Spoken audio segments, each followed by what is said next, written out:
All right, let's talk about something you see every single day, but you might not even realize it's happening. It's a performance, the performance of being busy. Today, we're going to dig into why we're all so obsessed with looking completely exhausted and uncover the real costs of this nonstop show. You've seen posts just like this, right? I mean, we all have. On the surface, it sounds like a complaint, but let's be real, what it really is a classic humble brag, a boast that's cleverly disguised as a complaint. This isn't just a simple update, it's a public performance of exhaustion, and wow, has it become a huge part of our culture. And that humble brag, it really gets to the heart of what we're talking about today. I mean, when did being totally and completely drained become something to aspire to? A status symbol? Why are we all so eager to prove just how busy we are? Let's unpack that. So, where is this big performance taking place? Well, the main stage, of course, is social media. It's the perfect venue, giving us that massive, constant audience we seem to need for our public displays of busyness. And the size of this audience, it's absolutely staggering. Just in the US, look at these numbers.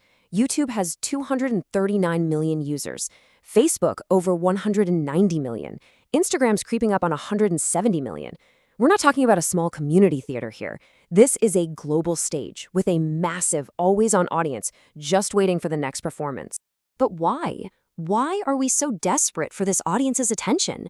What are we trying to prove with our jam-packed schedules? Well, the research points to one simple, powerful answer: status. Yeah, you heard me right. Busyness has become the new bling. You know, it wasn't always this way. For generations, the ultimate status symbol was leisure. Think long, lazy vacations, a life free from the daily grind. But today, whoa, that script has totally flipped. Now, status is a calendar that's booked solid and paying for services that save you time. Not because you can't do it yourself, but because you're supposedly too busy. Having no time is now the ultimate sign that you're important. And the logic behind this is actually brilliantly simple, as you can see right here. It goes like this. Being busy signals that you are in high demand. Being in high demand means you're a scarce resource. And in our economy, what does scarcity equal? High status. It's a powerful and really persuasive equation that's running in the background of our culture. So, the bottom line is that our culture has basically trained us to see busyness and value as the same thing. We see someone working crazy long hours, and our brain just automatically jumps to conclusions. They must be competent, they must be ambitious, they're important, they have, as this study puts it, desirable human capital. Okay, so we've got the why, this relentless drive for status, but what about the how? What's the engine that keeps us glued to our screens, performing our busyness day in and day out? Well, the answer to that lies deep inside our brain chemistry. The engine is the dopamine loop, and this diagram shows it perfectly. Think about it. You post about how completely swamped you are. You get a like. Your brain gets a tiny little hit of dopamine, that pleasure chemical, and that reward makes you want to do it again. It's a simple, powerful, and incredibly addictive cycle. But here's the catch. Over time, all this constant stimulation leads to something called dopamine dysregulation. The easiest way to think about it is like building up a tolerance. Your brain's reward system gets so used to those constant little hits of dopamine that you start needing more and more. More likes, more comments, more scrolling, just to feel the same level of satisfaction. And this isn't about a lack of willpower. We're talking about real physical changes in your brain's chemistry. So, this constant performance, fueled by this addictive dopamine loop, well, it doesn't come for free. It comes at a really high price, and that price is paid by our mental and our physical health. The first major cost is a real, measurable behavioral addiction. Seriously, research shows some pretty scary parallels between excessive social media use and substance abuse. We're talking compulsive behavior, withdrawal symptoms, and a real loss of impulse control. The second consequence is the emotional toll.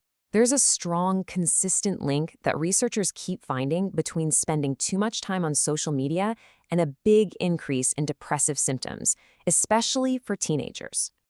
So what's driving this link to depression? Well, it's kind of like this toxic cocktail of a few different things. That constant upward social comparison where everyone's life looks perfect, that nagging fear of missing out, FOMO, the very real threat of cyberbullying, and just the soul-crushing effect of passively scrolling through other people's highlight reels for hours. The third major cost hits us right where we're supposed to be resting: our sleep. The pressure to be constantly on means our screens are often the very last thing we see at night and the very first thing we grab in the morning. So here's what's going on. Our bodies have this amazing natural 24-hour clock called the circadian rhythm, But the blue light blasting from our screens at night throws that whole clock into chaos. It basically tricks our brains into hitting the brakes on melatonin, which is the exact hormone that tells our body it's time to sleep. The result? A totally disrupted rhythm, chronic sleep debt, and a nosedive in everything from our mood to our ability to think clearly.